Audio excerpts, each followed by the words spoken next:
Baik, Assalamualaikum warahmatullahi wabarakatuh. Waalaikumsalam warahmatullahi wabarakatuh.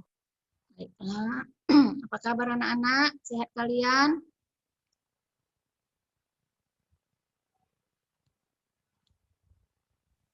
Sehat. Gimana pembelajarannya? Masih lancar? Baik ya, materi kita hari ini yaitu pelaksanaan tata cara penyelenggaraan jenazah. Sebelum kita masuk ke materi, Ibu sampaikan indikator pelaksanaan pembelajarannya, yaitu 1. Menjelaskan kandungan dalil nakli tentang kepedulian terhadap jenazah. Kemudian menjelaskan tata cara penyelenggaraan jenazah menurut hukum Islam. Kemudian menyajikan paparan tentang makna, dalil, dan contoh tata cara penyelenggaraan jenazah. Nah, baik ya.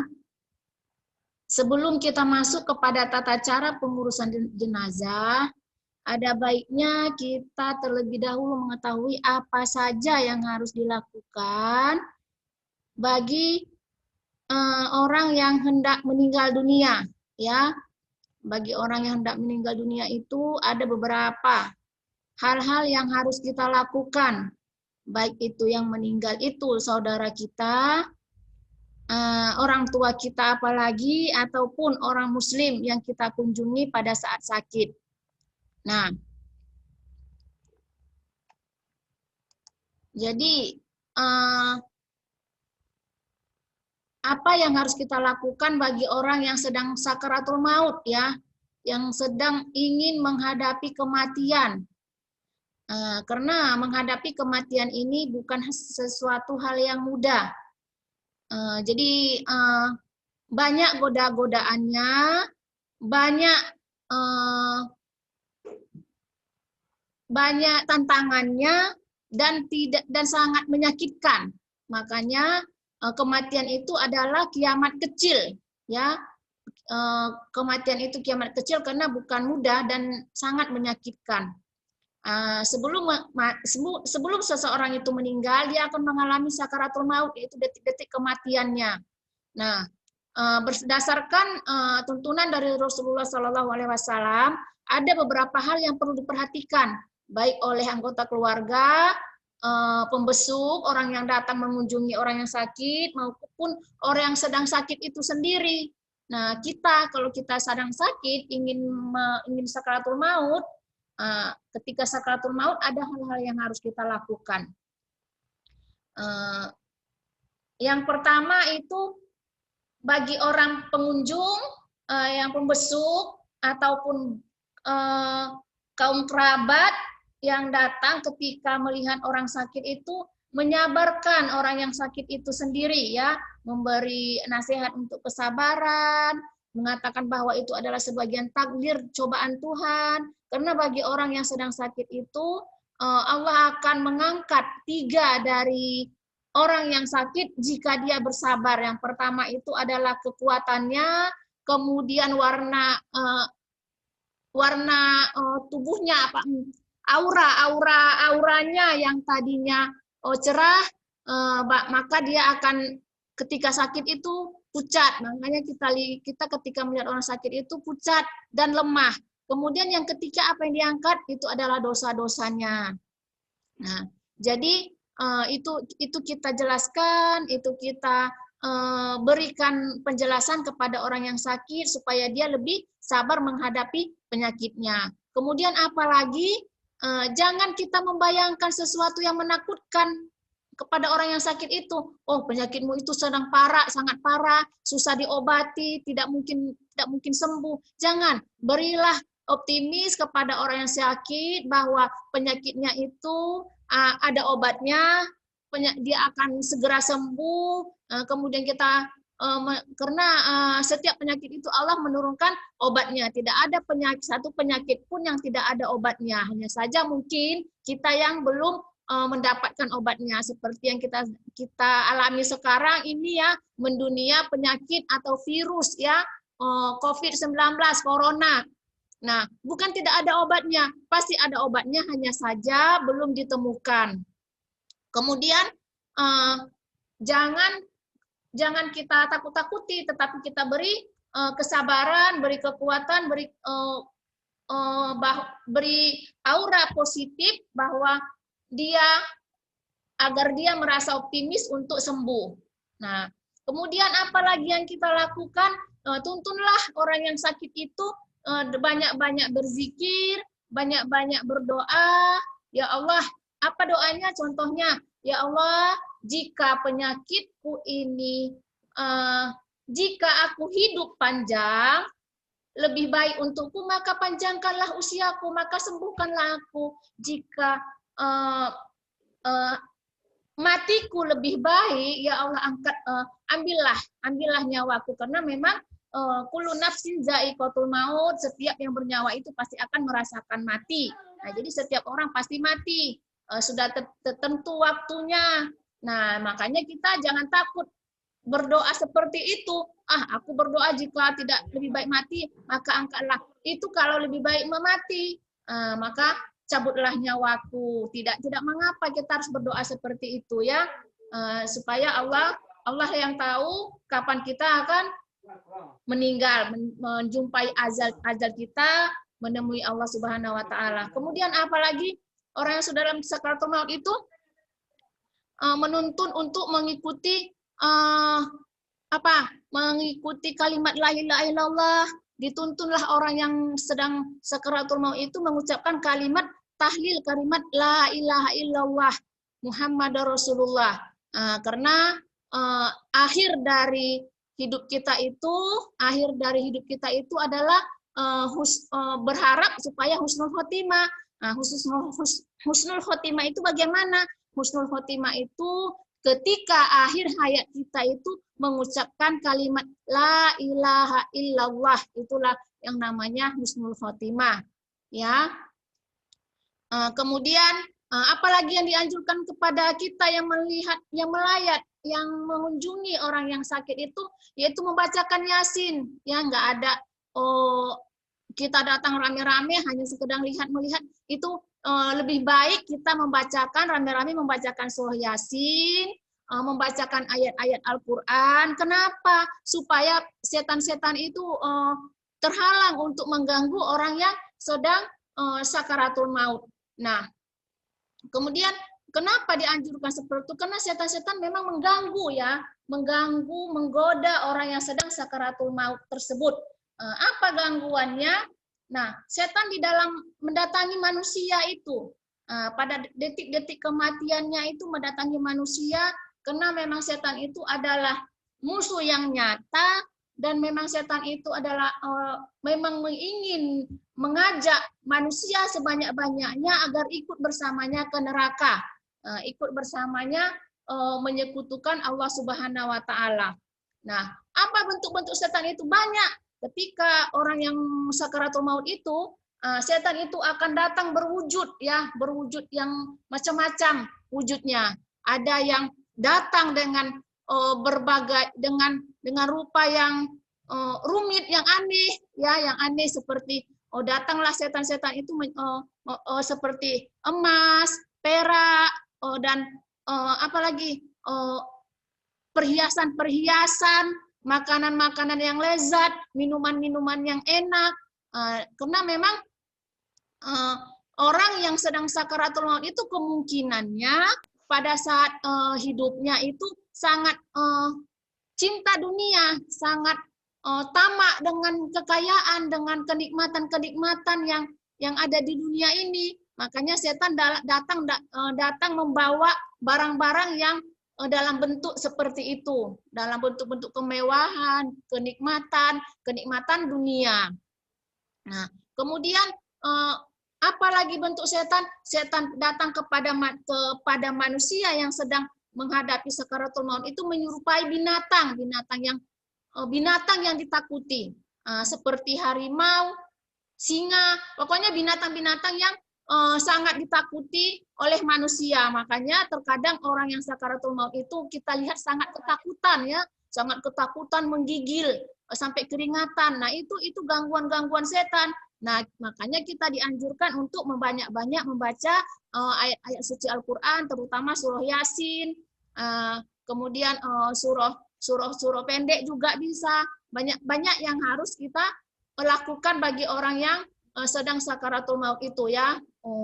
Yang hal-hal yang positif, bukan hanya sekedar datang berkunjung membawa makanan, itu tidak begitu membantu bagi orang yang sedang sakit menghadapi sakaratul maut. Nah, apalagi bentuk-bentuk rupa-rupa setan yang datang menyerupai binatang yang menjadi kesukaan. Menjadi kesukaan orang yang tadi yang menakutkan, bisa jadi datang bentuk binatang-binatang yang disukai oleh orang yang mau meninggal itu. Contohnya kucing, kemudian apalagi kucing yang cantik-cantik itu kucing Angora ya namanya. Kemudian kalau memang suka kelinci. Nah, jadi dengan itu apa tujuannya setan itu? Ya supaya kita menyukainya. Kita menyukainya, kemudian kita akan lupa dengan akhir hayat kita dengan ucapan kalimat tahlil tadi. Kita akan terlena dengan bawaan setan tadi, maka kita akan ikut dengan setan itu. Ikut kepada mereka. Kan tujuannya memang mengikuti keinginan setan, mengikuti apa yang ingin setan. Kemudian kita bisa jadi pada saat sakaratul maut itu akan menyekutukan Allah Subhanahu wa taala sesuai dengan arahan setan tersebut. Nah, kemudian gangguan apa lagi yang datang? Nah, setan bisa jadi menyerupai sesuatu yang dibenci. Ya, dibenci oleh orang yang mau meninggal tersebut pada saat hidupnya. Mungkin ada orang yang jahat kepadanya, atau ada orang yang membuatnya jadi dendam, ada yang pokoknya orang yang datang menyerupai orang yang dibencinya. Kalau ada semasa hidupnya orang yang dibencinya, nah di situ dia akan marah-marah, akan mengikutilah dia arahan setan tersebut, membenci dan memarahi orang yang datang menyerupai orang yang dibenci tersebut. Padahal yang datang itu adalah setan. Nah, kemudian apalagi gangguan setan itu bisa jadi setan itu menyerupai ulama-ulama. Nah, ini biasanya didatang kepada mungkin yang meninggal itu adalah ulama. Nah, datanglah setan menyerupai ulama dengan membawa kitab-kitabnya. Nah, macam-macam ya, macam-macam cara setan ini untuk menggoda orang yang sakaratul maut itu. Karena pada saat sakaratul maut itu orang akan sangat kehausan, sangat ketakutan. Nah, datang menyerupai keluarga juga, menyerupai ibu kita, datang membawa minuman, membawa makanan. Nah, kalau kita ikut kepadanya, maka akhir hayat kita itu adalah su'ul khotimah, buruk ya, buruk, ujungnya buruk gitu ya. Tidak mengucapkan kalimat la ilaha illallah. Makanya kita selalu berdoa agar akhir hayat kita itu jadi husnul khotimah. Nah, kemudian apalagi yang harus kita lakukan bagi orang yang sudah meninggal? Nah, ketika kita sudah mentalkinkan, sudah mengajarkan kalimat tahlil, kalimat la ilaha illallah, mayat itu kemudian sudah meninggal dunia, apa yang harus kita lakukan terhadap seseorang yang baru saja meninggal dunia itu, yaitu perlakuan kita yang pertama, memejamkan matanya, ditutup matanya, dipejamkan, supaya terkadang ada yang meninggal itu matanya terbelalak, karena memang macam-macam ya cara malaikat Israel itu mencabut nyawa. Tidak dengan satu cara aja. Ada yang dari ubun-ubun, ada yang dari kaki, ada yang dari tangan, ada yang dari mulut, ada yang dari segala macam. Nah, kalau kita orang yang memang soleh, orang yang beramal baik selama kita hidup, kalau kita sering berbuat kebaikan, menolong orang lain, maka malaikat Israel itu akan mencabut nyawa kita dengan perlahan, dengan lemah lembut. Tapi sebaliknya, jika kita selama hidup kita sering berbuat maksiat, sering berbuat jahat, sering menzolimi orang lain, maka malaikat Israel juga nyabutnya asal-asalan. Dari kaki aja dia cabutnya, cabutnya. Suka-suka hatinya, di mana saja dia mencabutnya. Nah, kalau perlahan-lahan, maka tandanya itu adalah orang yang soleh. Itu pun sakit. Nah, itu pun sakit. Sudah perlahan-lahan dari ubun-ubun, karena dari ubun-ubun ini lebih lembut, karena katanya mencabut nyawa dari ubun-ubun itu pun sakit. Itulah sakitnya kematian. Semua pasti mati, tidak ada yang tidak mati kecuali Allah Subhanahu wa taala. Bahkan malaikat Israil, malaikat pencabut nyawa juga harus mati. Yang terakhir mati itu ya malaikat pencabut nyawa, yaitu malaikat Israil. Nah, kemudian apalagi yang harus dilakukan itu setelah matanya ditutup, kemudian diikatlah dagunya ini supaya mulutnya ini tidak terbuka, ya, tidak ternganga. Karena orang yang baru meninggal itu kan masih lemas, masih bisa belum keras, ya, belum kaku badannya. Jadi sebelum kaku ini dagunya ini diikat ke kepala supaya mulutnya tidak ternganga. Ya, itu sebaiknya. Dan bahkan ada juga orang yang meninggal mulutnya ternganga. Mungkin pada saat mencabut nyawa, malaikat Israil mencabutnya dari mulut sampai dia kesakitan ternganga begitu. Nah, itu pelan-pelan kalau masih lemas, belum keras, belum kaku, masih bisa ditutupkan, diikat, ya. Nah, kemudian apalagi yang dilakukan, melemaskan persendiannya, melipat tangannya, seperti tangan di atas, kanan di atas, tangan kiri di bawah, ya, seperti kita sedang berdiri membaca doa iftitah, ya, pada waktu sholat sudah kita di atas, tangan kanan di atas, dan pergelangan tangan ini disatukan kiri, yang seperti kita lihat ketika orang yang sudah meninggal dunia. Nah, kemudian apalagi meletakkan sesuatu yang berat di atas perutnya agar tidak menggembung, ya, sehingga tidak kalau ada kotoran-kotoran nanti akan keluar, ya, pada saat memandikannya. Jadi di atas ada yang berat, tidak batu juga, apa saja yang kita rasa berat, kita letakkanlah di perutnya untuk sementara waktu, agar isi perut ini kan terkadang masih ada, ya, yang sisa-sisa makan semalam, agar bisa keluar nanti ketika memandikannya itu dibersihkan, ya. Kemudian apalagi disunnahkan juga, kemudian langsung ditutupilah badannya ini semua, dibuka pakaiannya, dilepaskan semua pakaian yang dikenakannya, dan ditutupilah seluruh tubuhnya ini dengan kain. Nah, setelah kita melakukan hal itu, barulah kita melakukan pengurusan jenazah bagi yang sudah meninggal dunia tadi. Nah, apa saja yang harus kita lakukan bagi orang yang wajib kita lakukan bagi orang yang sudah meninggal dunia itu ada 4 macam, ya. Yang pertama itu memandikan, kemudian mengkafani, kemudian menyolatkan, kemudian menguburkan. Nah, itu ada 4 macam itu hukumnya fardu kifayah. Apa itu fardu kifayah?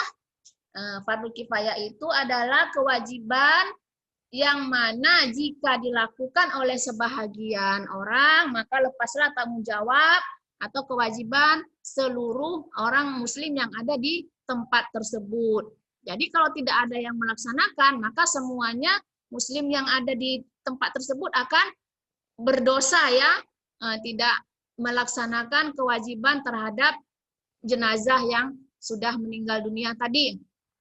Nah, sebelum mayat itu dimandikan, ada beberapa hal yang harus diperhatikan terhadap kondisi jenazah, yaitu pejamkan matanya yang tadi Ibu sebutkan, kemudian ditutup seluruh badannya, kemudian ditempatkan di tempat yang aman, ya, jangan mudah terjangkau binatang ya. Kalau misalnya kita di kota sudah aman.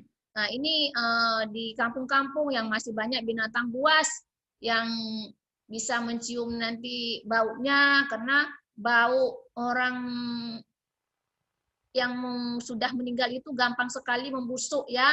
Makanya cepat, jika ada yang meninggal dunia itu harus cepat dikuburkan, jangan ditunggu lama-lama.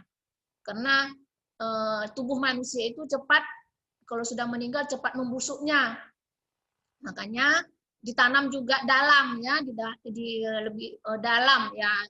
Katanya setinggi menguburkannya dianjurkan setinggi orang dewasa berdiri agar tidak tercium oleh binatang buas dan tidak tercium oleh orang-orang yang berlalu larang di sekitar kuburan tersebut. Nah, kemudian bagi keluarga dan sahabat-sahabat tidak dilarang mencium si mayat, boleh ya, boleh menciumnya.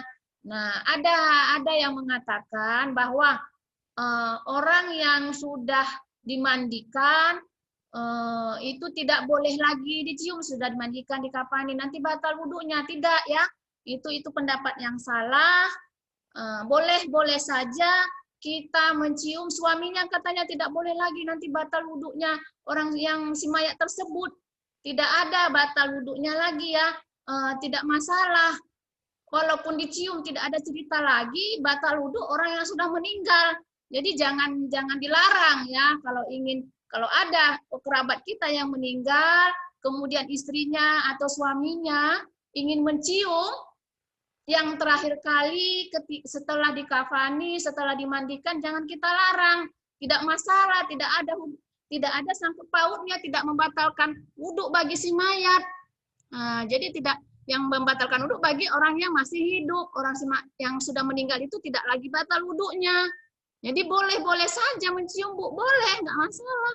Mungkin itulah terakhir kali dia ingin mencium suaminya atau istrinya dan juga kerabat yang lain ya, tidak masalah.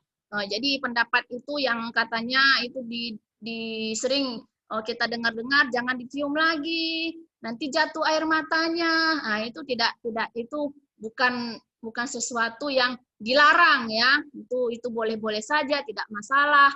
Dilap aja kalau jatuh air mata, ya udah dilap aja. Karena emang kenapa? Dia kan sudah siap dimandikan, sudah bersih. Batal wudhunya tidak masalah. Nah, jadi itu ya, itu pendapat yang salah dan tidak ada dalil hukumnya ya, tidak masalah itu ya. Boleh-boleh saja. Nah, firman Allah dalam Al-Qur'an surah Al-Isra ayat 70, walaqad karramna bani adama wa hamalnahum fil barri wal bahri wa razaqnahum minat thayyibati wa faddalnahum ala katsirin mimman khalaqna tafdila. Nah, kemudian apa yang harus kita laksanakan? Yang pertama itu adalah memandikan jenazah. Syarat jenazah yang dimandikan itu yang pertama itu muslim ya, orang Islam. Kemudian memandikan seluruh tubuh atau mungkin sebagian tubuh yang dapat ditemukannya walaupun sedikit. Maksudnya di sini memandikan seluruh tubuh atau sebagian tubuh. Nah, jadi jika ada mayat itu yang hanya didapatkan sebagian tubuhnya saja, mungkin korban mutilasi ya kan, atau korban yang diterkam binatang buas yang tubuhnya hanya dapatnya setengah, mungkin dari pusat ke kepala atau dari pusat ke kaki atau hanya tangan saja. Nah, itu yang dimandikan tubuhnya yang ada.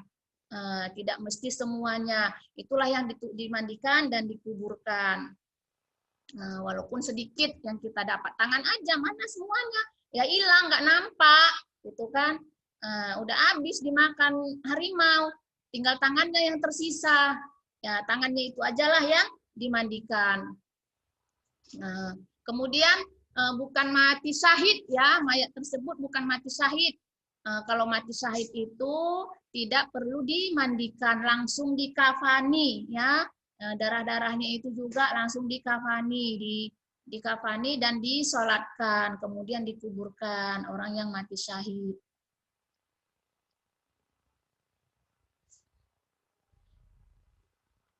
Sabda Rasulullah Shallallahu Alaihi Wasallam, Inna Nabiya Shallallahu Alaihi Wasallam la yaksilu qatla ahudi walam yusolli alaihim. Artinya sesungguhnya Nabi Muhammad SAW tidak memandikan para korban perang Uhud dan tidak pula menyalatkannya. Jadi tidak dimandikan dan tidak disolatkan, ya, hanya dikafani dan dikuburkan.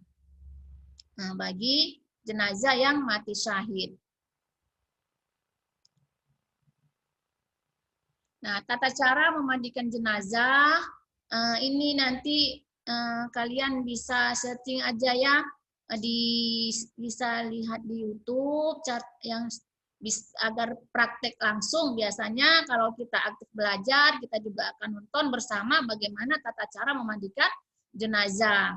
Yang pertama itu jenazah ditempatkan di atas meja yang miring atau tempat yang tinggi supaya percikan air dari bawah itu tidak sampai ke atas mengenai jenazah. Jadi jangan di lantai. Kalau di lantai airnya di situ-situ juga tidak mengalir. Nah, buatlah di tempat yang lebih tinggi dari lantai. Mau jaraknya setengah meter atau seperempat atau mau 25 cm atau tinggi di atas meja. Jadi supaya airnya itu mengalir ke bawah, tidak mengenai jenazah itu kembali. Kemudian tempat untuk memandikan jenazah itu dicari tempat yang tertutup ya, tidak yang terlindungi. Nah, jangan dilihat oleh orang banyak.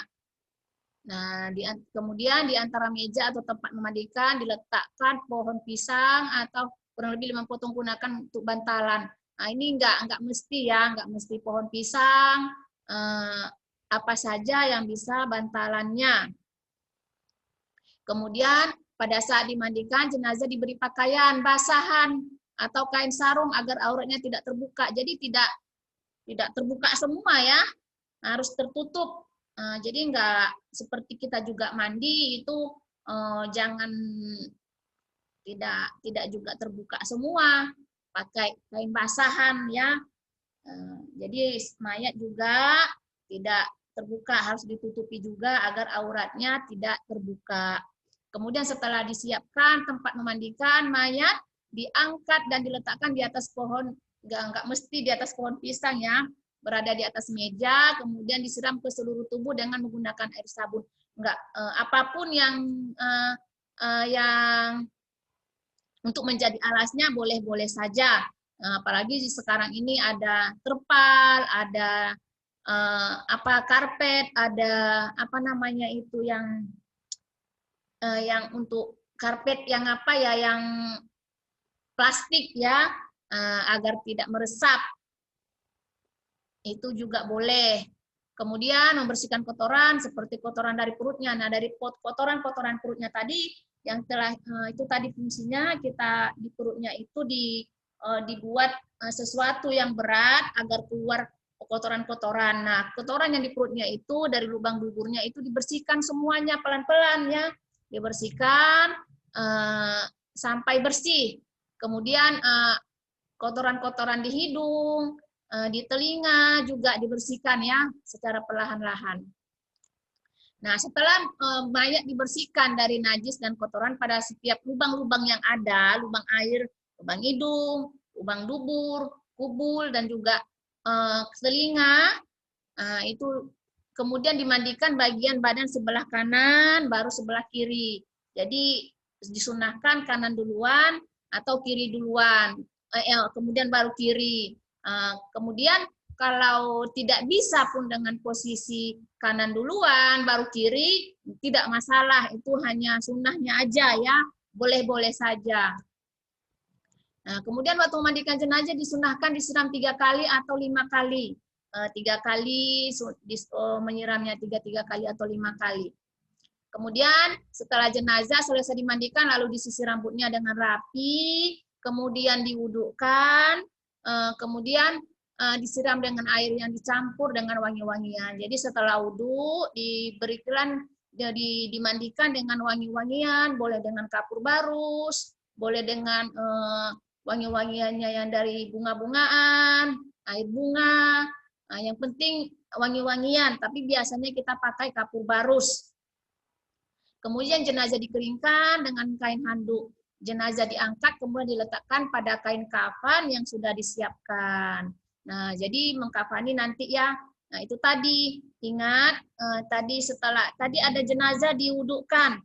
Sebagaimana yang dijelaskan tadi, walaupun jenazah itu sudah diwudukan, dengan kemudian bersentuhan dengan yang ajnabi tidak membuat jenazah itu batal wudhu. Jadi pemahaman yang selama ini itu jangan diikuti ya. Itu pemahaman yang tidak benar. Boleh-boleh saja kita suami jika meninggal istrinya setelah dikafani sebelum dikuburkan boleh menciumnya boleh.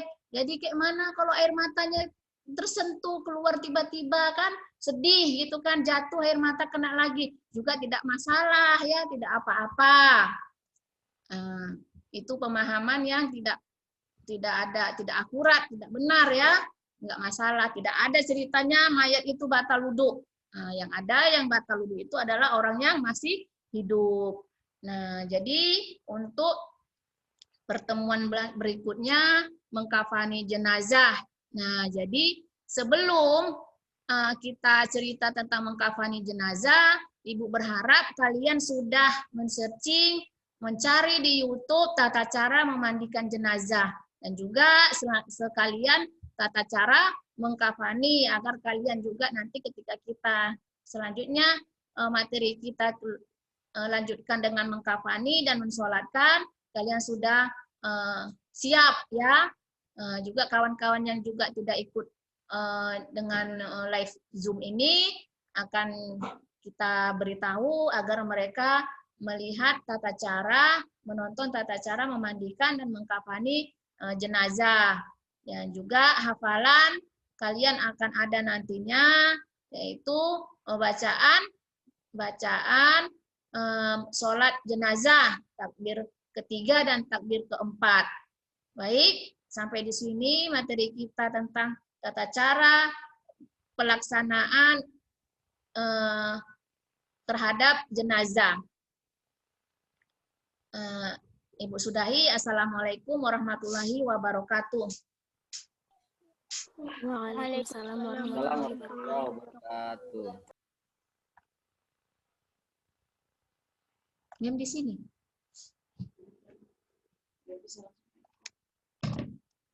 Ini belum keluar sampai.